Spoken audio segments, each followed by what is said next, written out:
All right, welcome everyone to today's webinar on the future of international travel. Today's programming is part of a larger webinar series put on by the Executive MBA programs here at RIT. So my name is Jessica Serpi. I am the Assistant Director of Marketing, and I will be your moderator today. The purpose of these webinars is really to connect with alumni, prospective students, members of the community, and really dive into some of the real world issues that we talk about in the Executive MBA programs. If you have any questions either about our online or our on-campus programs, please feel free to stick around at the end of the webinar, and you can touch base with myself or any of the members of my team. All right, so let's get started. I'm going to start by introducing each of our panelists. I'll ask them just to give us a brief summary of their job title, their experience within the travel industry, and we will get started with Rick Legeski. He is a professor here at RIT of International Hospitality and Service Innovation. Rick, just a little bit more about yourself. Sure, fantastic. So my official title at RIT is assistant professor, and I've been at RIT for almost 20 years. And prior to that, I worked in the SUNY system in the same field of hospitality and tourism management. And prior to that, mostly in resorts in the Carolinas for chains like Hyatt and Marriott. And over the last 15, 20 years, I've been involved also in our branch campuses in Dubai, in Croatia, Kosovo, and so forth, and have led about 15 student trips to those parts of the world also. So great to be here today with you. Great, thank you. Next, we'll go to Chris Van Zyl. She is a leisure travel consultant at Van Zyl Travel. First off, thank you so much for having me. This is a great honor, and looking forward to having our discussion today. I've been a travel agent for over 40 years with Van Zyl Travel. It's a family business. I specialize in international leisure travel over to Asia, Australia, New Zealand, Europe, and Africa are probably my favorite destinations to work on trips for. So that's a great job to have, and I enjoy it tremendously. Great, and then lastly, Sean Sheffield is the CEO of Austral Group. Hi, thank you for having me here today. Austral Group, we work with MBA and EMBA programs to design and organize mostly international study programs. We do this in over 15 countries in North America, South America, and Europe. We also facilitate consulting projects between business students and companies. And now virtual learning, we're very heavily involved in. And we've been doing this for over 15 years now. Great, thank you everyone for joining us. And to all of our viewers, we did collect some questions ahead of time when you filled out the registration form. If anything pops up during our conversation, you can feel free to drop additional questions in the chat. We will try our best to get to them in real time. So feel free to drop those right in there. Let's get started. We'll start off with a question for Sean. Sean, as you mentioned, you work with MBA and EMBA programs. We've worked with you numerous times, and other companies like Austral Group, and we work with you to help us arrange our international trip that we take to a new location each year. So we really rely on you to help us arrange travel, company visits, hotels, transportation, to really understand the culture and kind of, what we're diving into.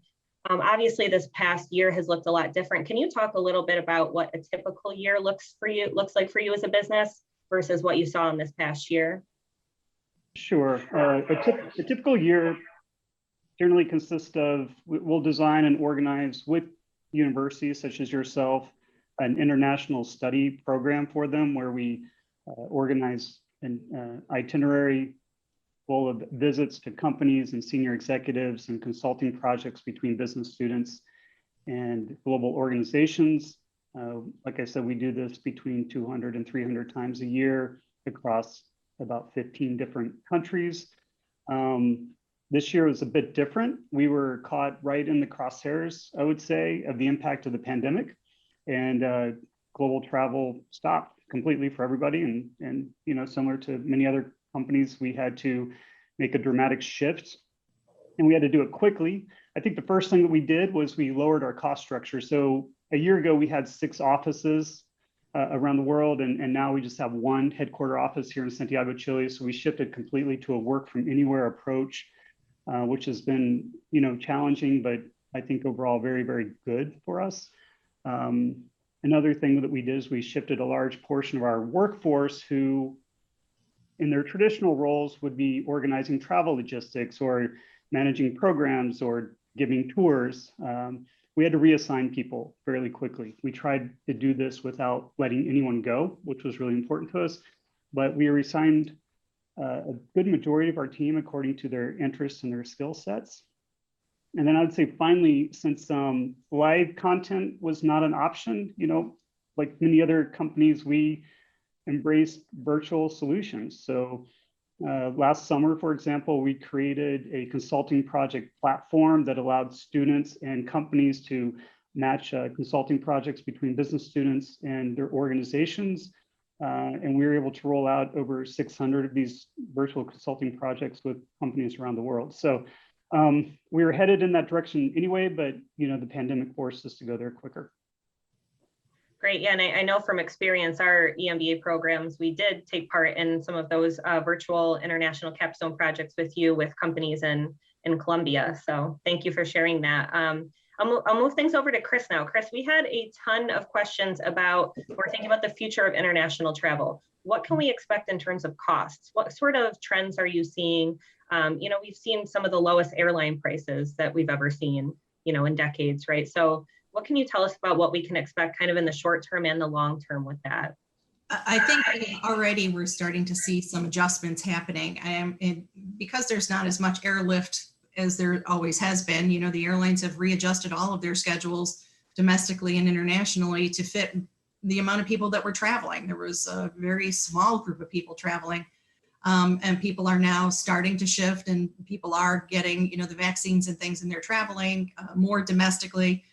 Some, minorly international, Mexico, the Caribbean, that type of thing.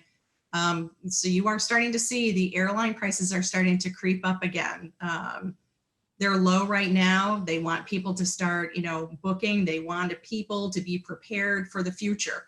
If you're thinking about doing a trip later this year or early into next year, typically you can book up to 1 year out for flights. You're starting to see these airfares going into early January are starting to creep up. So I am going to predict that the airfare is going to creep up until they get enough aircraft back into position into the proper places. So I think right now it's a very good price. Now would be the time to purchase and to be prepared to put out money for a non-refundable ticket that you would be able to change in the future without a penalty.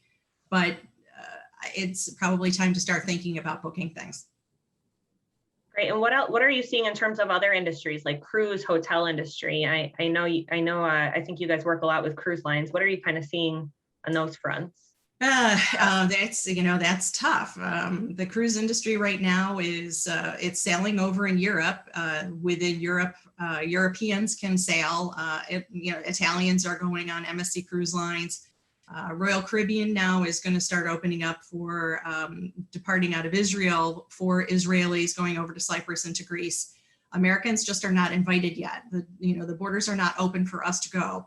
As far as cruises going from Miami or Fort Lauderdale or along the coast here, they're not open yet. We're waiting all for the centers of the CDC to open up the ability for cruise lines to start working. They're ready. They want to go. Once they get the approval from the CDC to proceed forward, it's going to take them between a month to a month and a half to bring all the staff back, get them retrained with all of the new protocols. I was hearing that Norwegian Cruise Line has said that there's more than 750 different new protocols being put in place for the safety of the passengers and the crew as well. So these things are all going to have to be trained. Everybody's going to be prepared for it. And then people are going to be, when cruising really opens up, they're going to be masking. They're probably going to have to show proof that they don't have COVID. So coming on with a negative COVID test or with the vaccines. Most likely, everybody will have to prove before getting on the ship, they'll have to have a COVID test, regardless if they've had a vaccination or not. So I'll open this up to Rick. Rick, can you give us a kind of a broad look at the industry. Like how have hotels, airlines, cruise lines, how have they stayed in business? And do you see that as a reason to predict these skyrocketing prices as well in order just to stay afloat? Sure, I think it goes without saying, but I'll say it anyways. It's been the worst economic shock ever for the hospitality and tourism industry. But I think, two things that have come out of that, broadly speaking, is I think there's a new respect for the service sector, and the realization that recreation, dining out, vacations, really is a core experience for human interaction. So I think that, seeing it before maybe as a luxury or as an extra has kind of changed, where people have realized, especially in the United States, that these type of experiences are really part of, everyday living. But it's obviously changed the industry, and I would say it's, changed at the level of, the way 9/11, changed the industry. So obviously it's had a far-reaching impact. It's as big an impact that we've ever seen. And but I think it's brought new attention to the importance, of the sector. The government's just passing a stimulus package that's going to give direct aid to restaurants, that really gives you a sense of how important the sector is to the economy as a whole. How have they survived? Obviously they've had to make a lot of difficult decisions, furloughing employees, cutting services, closing businesses. There's, no doubt about that. At a global scale, it's just something that's not sustainable with this level of impact. But I think it's also brought out innovation and sort of a redefinition for places and sectors. So when I think of the airlines, I think of the airlines as being one of the most inflexible sectors of our business, very much commodity price driven. And so things have really grown to a fee for everything, right? A fee for food, a fee for luggage, a fee for changes. But now you see the airlines have dramatically shifted to flexibility. So I think, they're going to have to compete based on that flexibility to, something we haven't solved yet. I mean, the virus, the epidemic, it's still here. Hotels, I think they're starting to do a couple things. Obviously, serve different markets, quarantining students, quarantining individuals. The concept of booking out whole properties by single groups or families, booking out the same floor, looking at models that allow individuals to feel comfortable and have maybe more private space. We've all seen that restaurants, bars with the idea of delivery and pickup. But I think some of those places have looked at how can we add other values. So whether it's sending the ingredients home or sending the wine home and doing a tasting through Zoom or through Skype. So they've had to look at sort of new values to add. But I think that the biggest thing is going to be differentiation around trust. I think trust is going to become a new dynamic when we talk about everyone's comfort level of getting back to travel full time, to dining indoors full time, to going to concerts. I agree with Chris. Prices. A couple things. I think there's sort of three factors in play. One, Chris mentioned, was that lag time. Whether you're going on a cruise, trying to book a flight, trying to go to an all-inclusive, getting everything back up and running, and attracting employees back, training employees, there's going to be a lag time that's going to make it hard to supply the demand. The other two things that are very airline specific, and I know Chris and I have talked about this, is there's a lot of credits that consumers have for canceled flights, canceled trips that occurred during these last 12 months. And all those people are going to want to use their credits to fly, to go to the all-inclusive, to go back on the cruise they missed. That's going to create a lot of demand. And then if you think about it, for 12 months, the majority of travelers have not used their frequent flyer points, their frequent stay points. So you've got the pent-up demand, the lag,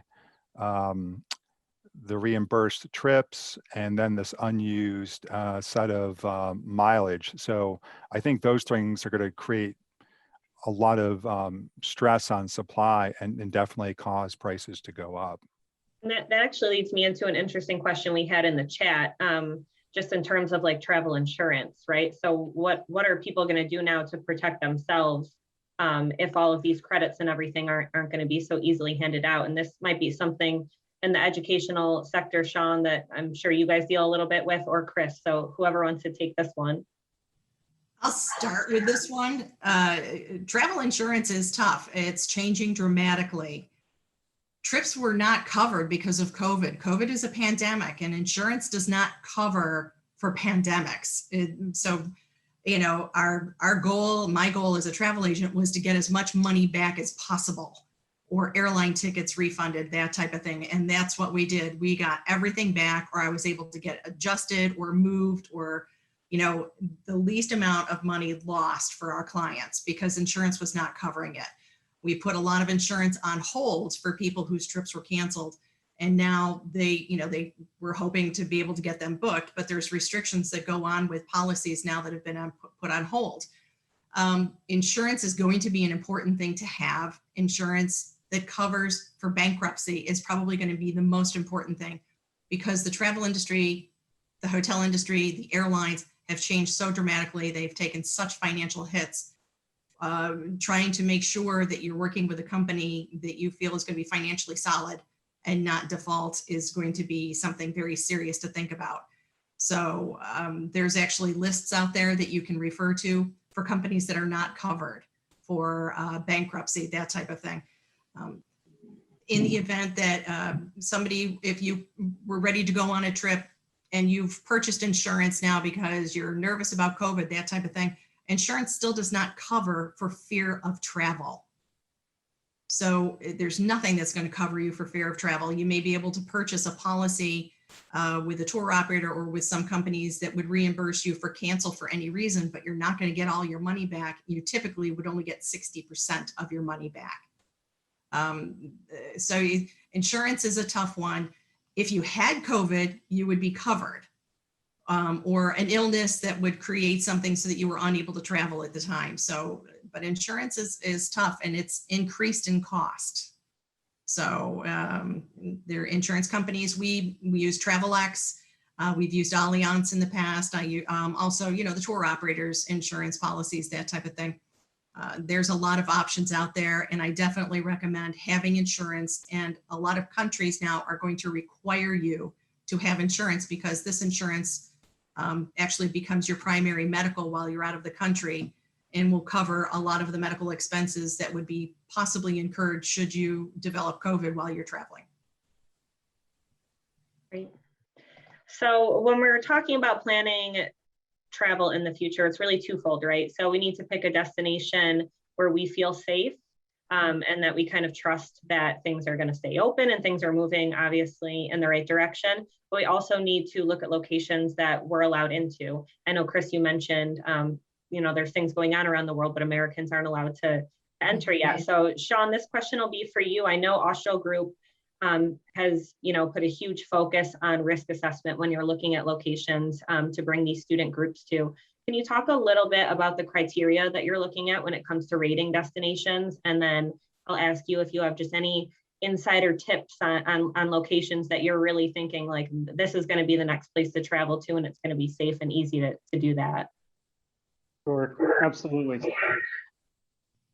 I think that the first obviously important component, you know, for us and for everybody, is to make sure that the students that we're working with are safe, the faculty are safe, but also, you know, the speakers and the companies that we visit, our own staff, of course.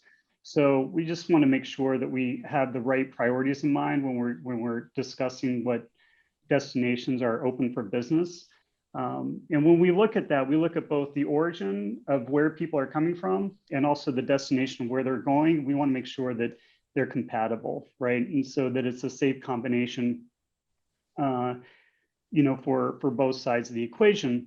And our criteria is really based on so many factors, probably too many to name, but we look at the vaccination data. So the percent of the population that is vaccinated in both the origin and the destination. We look if the destination has a curfew or any lockdown measurements in place. The US doesn't necessarily have that, but many countries in the world do, outside of the US, including here in Chile. We have had a curfew for a year now. We look at trends in new cases. So perhaps the vulnerability of the healthcare system, how many available beds are in the destination, hospital beds, that is. If there's any sort of mobility restrictions, if there's any protocols for arrival to the airport or mandated quarantines. So we look at all of these factors on a country by country basis. And then, some of the other things that are important for travelers, such as are restaurants open? Is public transportation normalized? Are there tourism options for people once they're on the ground? And then, of course, the political and economic stability that we always look at that may not be related to the pandemic itself. And so what we'll do is we'll apply a formula based on all these criteria. We assign a red, yellow, and green status to that. So red is, no go, we're not traveling. Green is, yeah, we're open for business. And yellow is, okay, we'll travel to this destination, or we'll work with programs to travel to this destination under certain health protocols.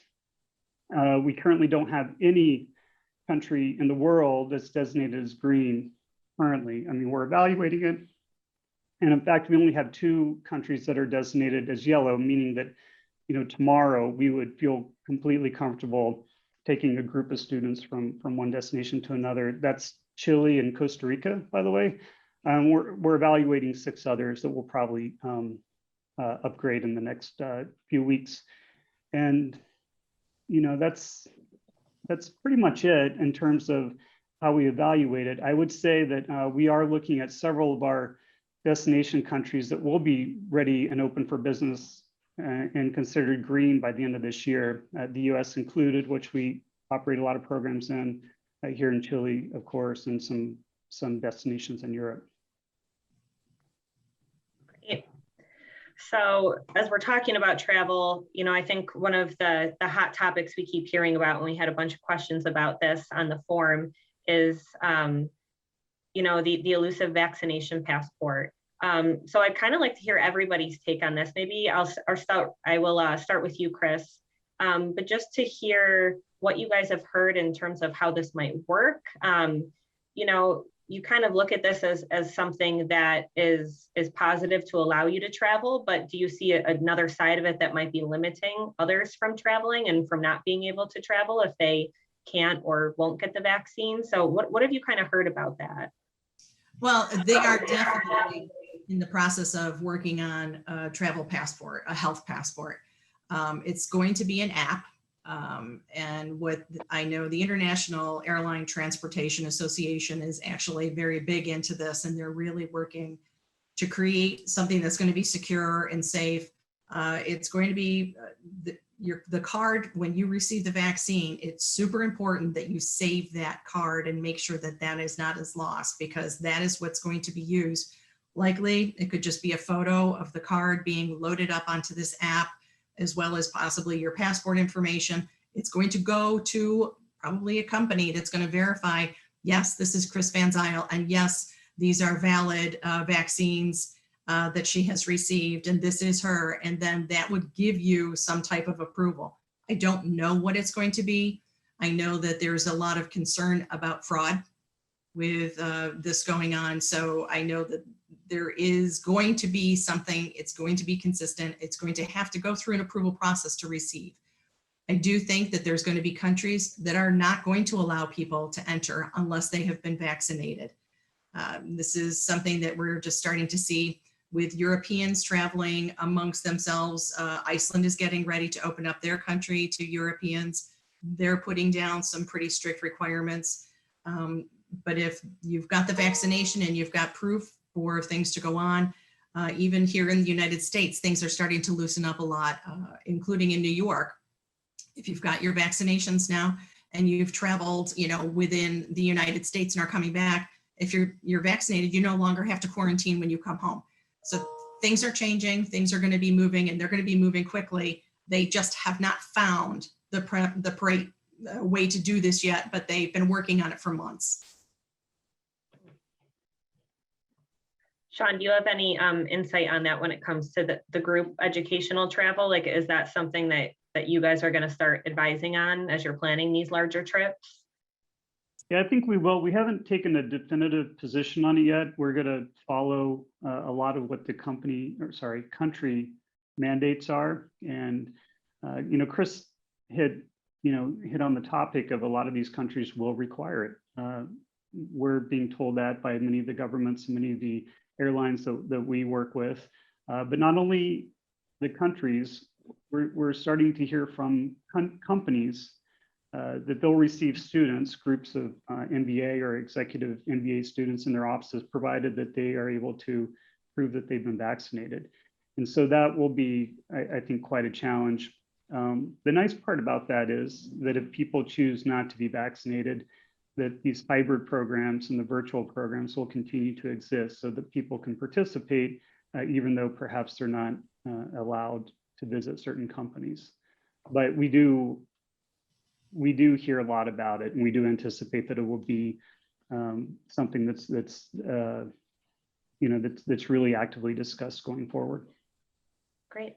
Jessica, if I can add just one thing, I think yesterday or the day before, several of the travel organizations, including IATA, as Chris mentioned, sent a letter to the White House requesting that they put forth some standardization in this process, because I know when Chris and Sean and we were discussing this previous to today, I think what's going to happen in the near term is there's going to be a lot of state by state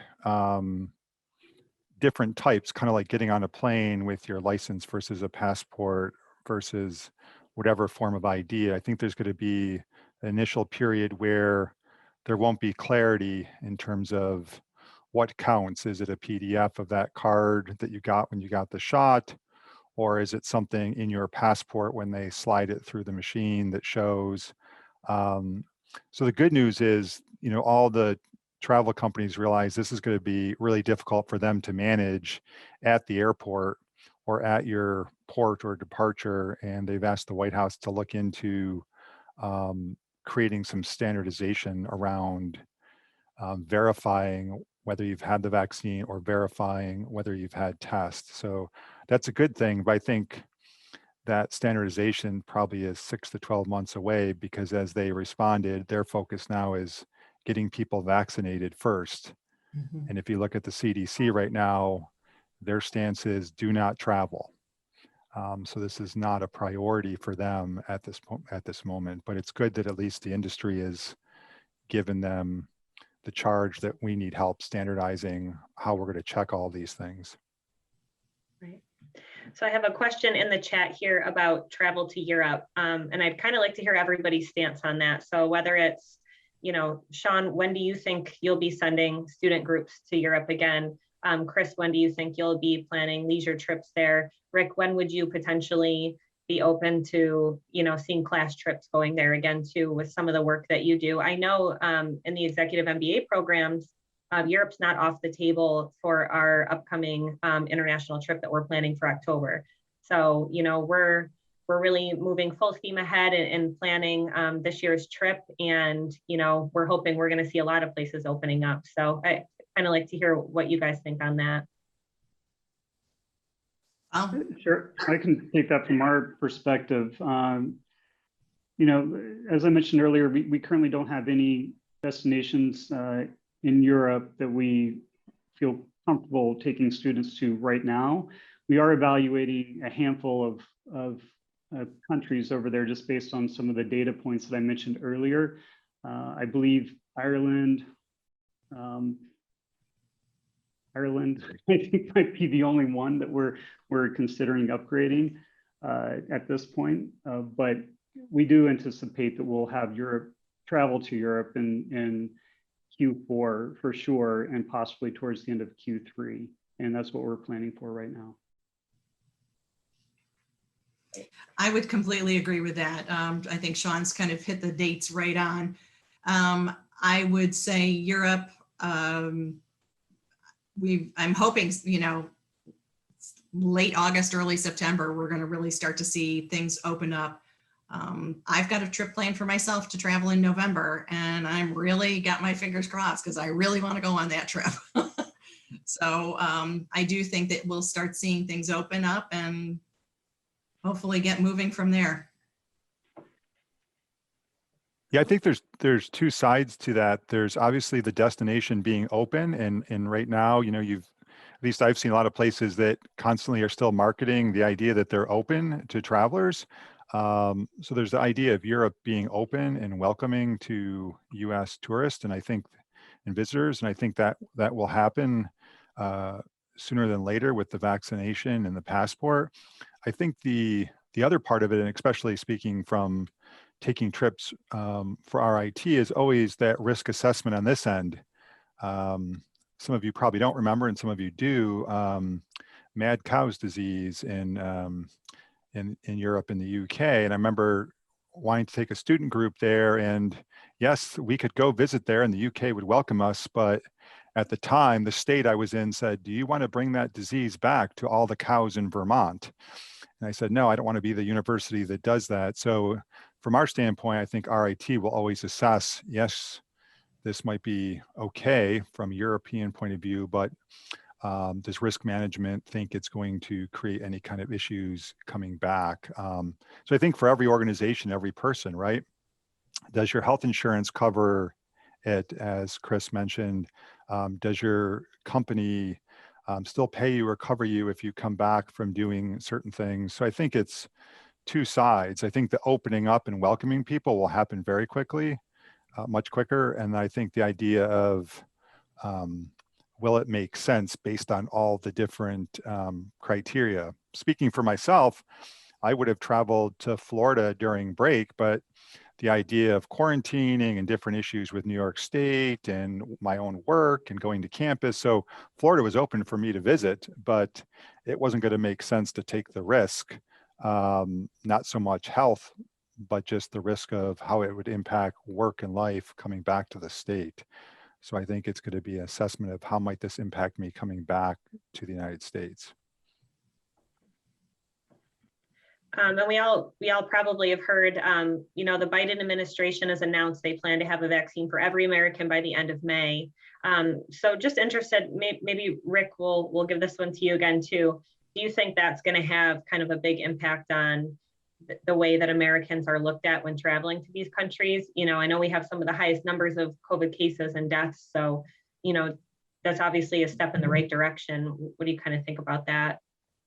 Oh, 100%. There are so many countries in Europe that are very tourism dependent and tourism starved. And you've seen a lot of countries take risks staying open as much as they can during the height of things and opening up in the summer because that's their peak season, and then kind of throttling back when we're off season a little bit. So I think that will definitely accelerate the acceptance of the US. And I think relative to, a lot of countries in the world, we'll have a lot of our population vaccinated. And I think countries will definitely open up quick to US visitors because, again, there are many places that are very dependent on tourism dollars. So if they can justify to their populations or their governments that, yes, we're letting Americans back, yes, the first wave are going to be people with vaccinations or testing criteria, I see that as 100%. Great. I'll open this one up to the group. What are just kind of in general some of the trends and changes that you're seeing within the industry? Whether it's the type of travel people are going on or the length of trip that they're going on. If we have people now that are able to work remotely and travel for various reasons. I'm interested to hear if you guys are seeing different trends with that. Absolutely. First off, some of the trends that you're starting to see is the technology that is coming out. The technology is moving along dramatically. When you're going to go on a cruise eventually in the future, you're going to be checking on through the cruise for your phone. You're going to do your cruise muster through your cell phone. Any of those options and things like that are going to be done as a hands-free, no-touch type of thing. So you're seeing a lot of that is happening. Depending on how long your state requires you to quarantine, people are taking, typically a week, but keeping in mind that now I have to stay an extra 3 days when I return to the United States, get another negative COVID test, that type of thing does change the way people are thinking and how long their vacations are going to be. Yeah, and I can speak to, I think, the education component of it, where, we feel that while teaching and learning is forever changed over what we've experienced over the past year, and these hybrid models of virtual plus live learning, I think those models are here to stay.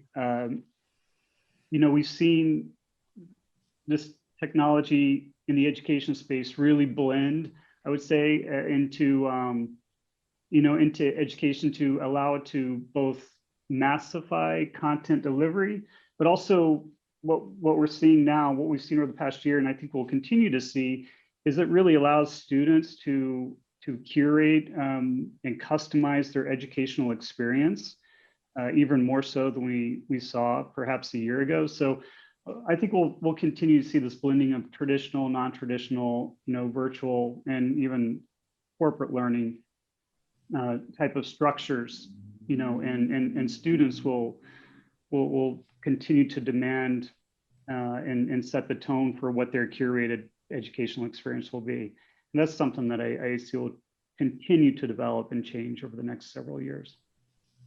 And that's interesting, Sean. I actually had a question for you about that. If, finding these creative ways to engage students without necessarily traveling to the country, do you think overall you might see less travelers internationally, or do you think it's going to be more of that hybrid approach where maybe we can be connecting to the companies before we even go over and you can kind of wrap everything into one package? Right. Well, I mean, my personal experience, and I think, many people will agree that I don't think you can replace travel with the virtual experience. It just doesn't work. We can all enjoy the virtual experience for a while, but at the end of the day, I think people really want to touch and feel and smell and experience a new culture wherever they may be. But these hybrid programs and this hybrid approach, I think, will complement it for sure. But I don't think as a full replacement to travel that will happen. We have a question in the chat about the Canadian border reopening. I know this has been something that's kind of, been in the news, that it, the border being closed has been extended another month, 2 months. And we haven't really heard much about the update on that. Chris, this might be one that you've heard a bit about. We're all just waiting. I have not heard anything about it. I do know that the Canadian government has closed cruising to any ships that hold more than 100 passengers until February of 2022. So it's, which it means that none of the Alaskan cruises can go, none of the Canada, New England cruises can go. There's a law in the United States, it's a maritime law that requires cruise ships that are not registered in the United States, if they're departing from a US port, that they must leave the country before they come back. So they're trying to do workarounds around that, maybe to get that type of a law changed. But the Canadian government is, they're working hard to get the vaccines out. They're not doing as well as the United States are, even though they've done a very good job keeping COVID under wraps, but they are just being very protective, and hopefully they're going to open up in April. Chris, where is it that you're seeing most trips going out now? Is it more like the Canadian, Caribbean islands, that sort of thing, or where are people traveling to now outside of the US, if anywhere? Yes, very heavy to the Caribbean and Mexico. Mexico is probably the easiest place for us to get to because they do not require us to get a COVID test to arrive. Even if you wanted to go to the US Virgin Islands or to Puerto Rico, you have to have a negative COVID test. Jamaica has just changed their rules from a 10-day previous for a negative COVID test to a 3-day previous. Here in the United States, it's a little tough to get your negative results within 3 days, unless you pay for a rapid test, and you can do that too. But yes, Caribbean is nice, and Mexico is probably the easiest place to go to. There is a lot of people that are staying home and traveling domestically. And I think that as we've had our discussion before, we talked about the up in the Adirondacks, Rick was saying that there was a lot of travel just from people in New York. It's usually the Canadians coming down to Lake Placid, and it wasn't the Canadians, it was all the New Yorkers going up to Lake Placid, so that the hotels were staying at a fuller rate than they would have should the Canadians have just been not been able to go. So it's nice. It's kind of sometime, maybe this is the time that we just need to go ahead and take a look in our own backyard for once for a while. Now, I'm glad you brought that up, Chris, because I was thinking about the previous question on trends. And, one of the things that happened after 9/11 was the concept of staycations. So either really investing in your sort of your home in terms of your pool and your backyard kitchen and outdoor TV and speakers and bar, or traveling by car domestically close by. And I think that's going to be something that you see, continue post-COVID for a couple reasons. Obviously, those that don't feel comfortable to fly and travel will choose to travel by car for a number of reasons. And if you look at some of the data, there's a lot of investment that have gone into being quarantined last summer. So the number of pools bought, the number of decks built, the number of pets purchased, all these things that are going to tie people to shorter, closer to home or staying at home type trips.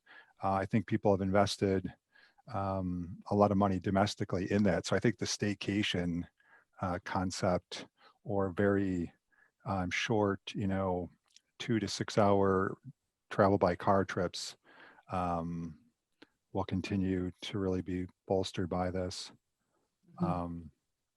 I see some of the things around,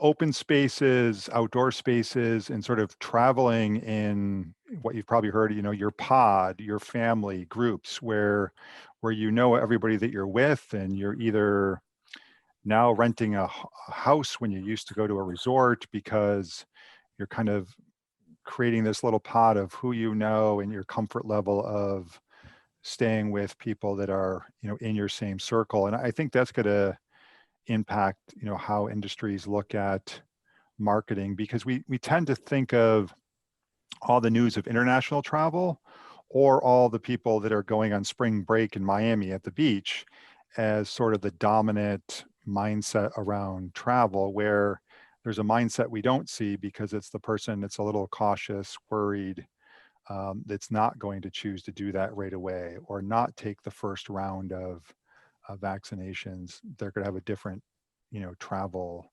mindset.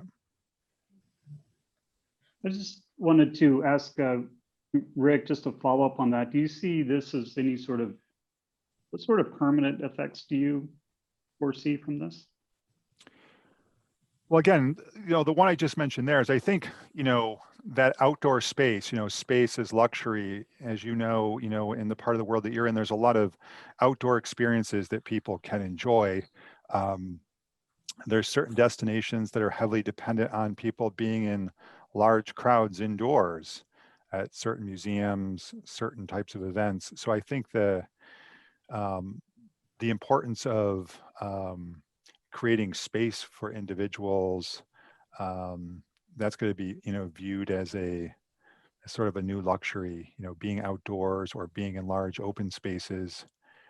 I think there's going to be a lot of co-branding that's going to stay for a while. You see the airlines doing this in the hotels. So, I think it's, I don't know if it's United or Delta, I apologize, co-branding with Clorox and the Cleveland Clinic, to sort of certify the cleanliness of their spaces. So Hilton, Marriott, a lot of these places, I think the branding that I mentioned about of having greater trust and loyalty to places that are taking care of your cancellation, taking care of your refund, really keeping you updated on the cleanliness, knowing the testing protocol that occurs at a resort that you're going to go to. So I think more transparency about health and cleanliness is going to be here. And that has other benefits, right? I mean, we all want clean hotel rooms and clean seats on a plane and a clean cabin on a cruise. So I just think they're going to be more transparent and more co-branded with outside sources. Just like, outside sources evaluate the star rating or diamond rating, I think you're going to see some standardization come along for standardization of health and safety of destinations and health and safety of businesses. So what about domestic travel? There's a question in the chat here. We're talking about the prices for international travel, mainly flights going up. Do we think we're going to see the same theme going on with domestic travel? Do we think people are just going to continue driving and it's going to be a hotel Airbnb thing, or what are we kind of expecting for that? I think domestically, I think that you're going to see a lot of opportunity for people to go and enjoy what the United States has to offer. Go to the Grand Canyon, go to the Grand Tetons, go to Bryce Canyon. There's opportunities for you to be outdoors and hiking and doing beautiful resorts, going into wine country. There's all sorts of beach destinations here that, being outside the United States is a very easy thing to do. Year round, doesn't matter.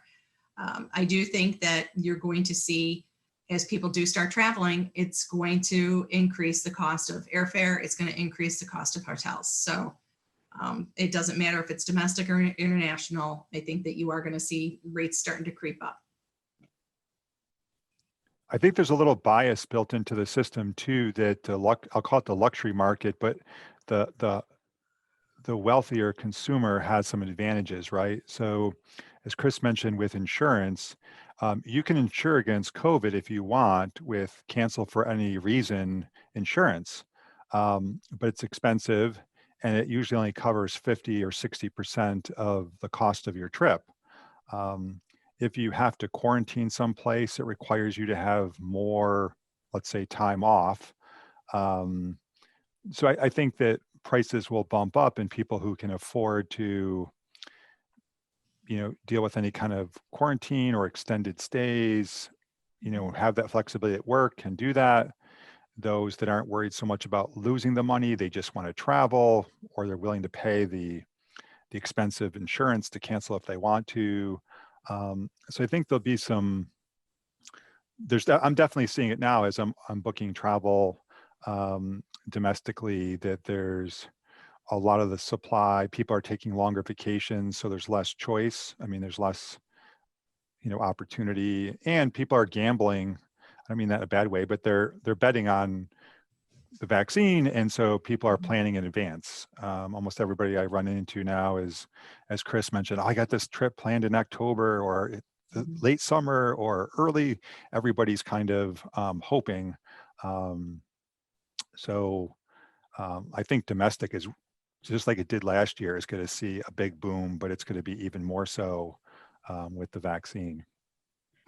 When we're looking at the supply and demand of flights, for example, right? Like we're not operating anywhere near full capacity right now. And I know, Chris, you might have a little bit of insight on this too, is how long will it take to get all of those planes available again, to add all of these flights back, to open up itineraries that way, because it's not as easy as just pulling the planes out, so how long do we see that process? Either Rick or Chris, of when do we think we're going to be fully operational that way? As the aircraft is all sitting in a desert right now, they get out there, they start the engines up on a weekly basis.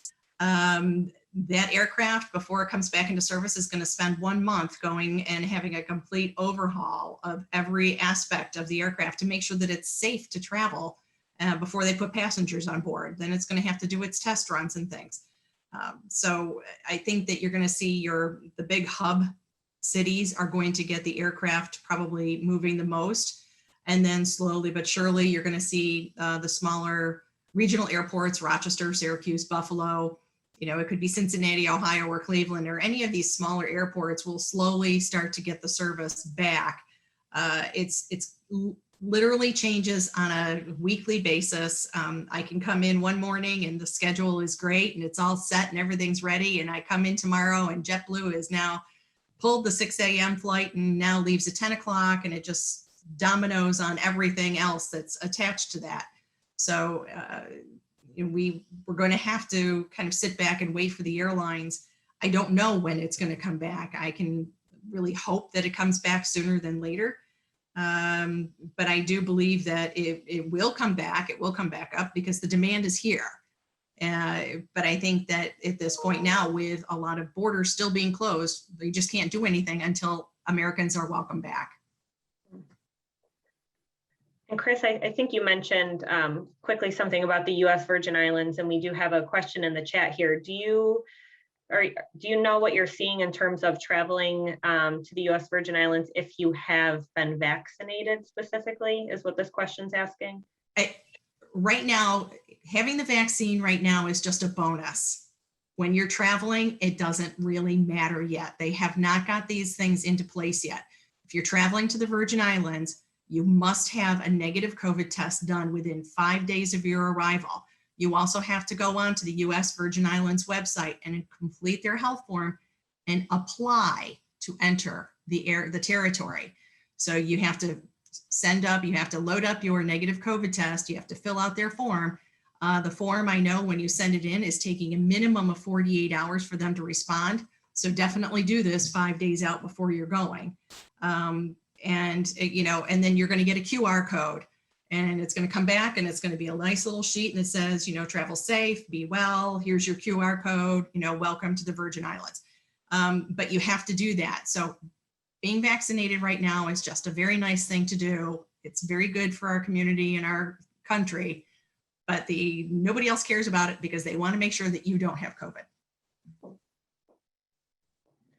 Sean, one more quick question for you as somebody who is living and working abroad. What kind of is the overall consensus while abroad about Americans? How did Chileans see American tourists, or what was kind of the perception of the way that the virus spread here?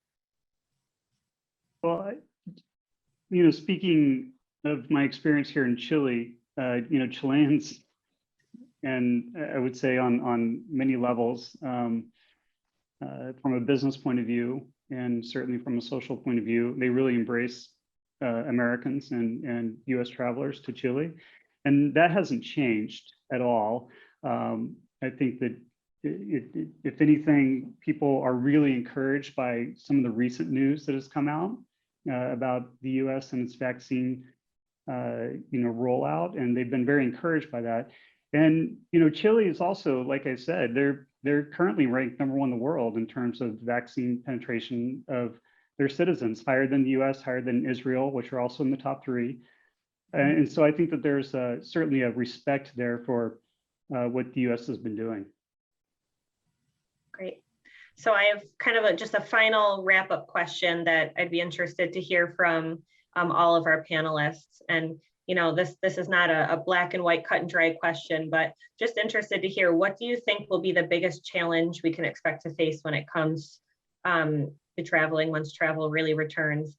And when do you think travel will be normal again? Obviously, we all have different views of what normal travel is, but we just kind of want to hear your best guess at the two of those. Maybe Chris, can we start with you? Sure. Return to normal travel. I'm guessing into probably late 2022, rolling into 2023, when you really start seeing things kind of feeling back to normal. Again, it's all going to depend on, the vaccination, the countries that you're traveling to, how their vaccination is going, mutations on the virus. At this point, everybody's crystal ball is broken on this, and we're just, kind of throwing darts and hoping that we're correct. I wish that I had a better answer. I don't. I think that, you know, we just have to kind of keep moving forward and thinking that things are getting better. You can see things are better here in the United States. And I just think that it's going to get better as time goes on. We're just going to have to wait it out. Great. Rick? Yeah, I would agree with Chris. I wouldn't really expect, again, with a broad interpretation of normal, not till 2023. I think the biggest challenge is if you love to travel domestically and internationally, and it's going to involve an airplane, I think the biggest challenge is you have to be really flexible. You know, where we get accustomed to, you know, how great things have gotten developed and connections and ability to go places, whether it be driving to Toronto to catch an international flight or hopping from Rochester to New York to Dubai. I think the flexibility of, as Chris mentioned, you know, things are so fluid, you have to be willing to expect that things will probably change. And be willing to deal with that when you book something. If you're going to be devastated and disappointed because you're delayed 2 days or there's a change and you miss your connection, I mean, no one likes those things, but I think that's going to be the new normal for the next 12 to 18 months if you're traveling. And you just have to expect that. Mm-hmm. Great. And any last thoughts on that, Sean?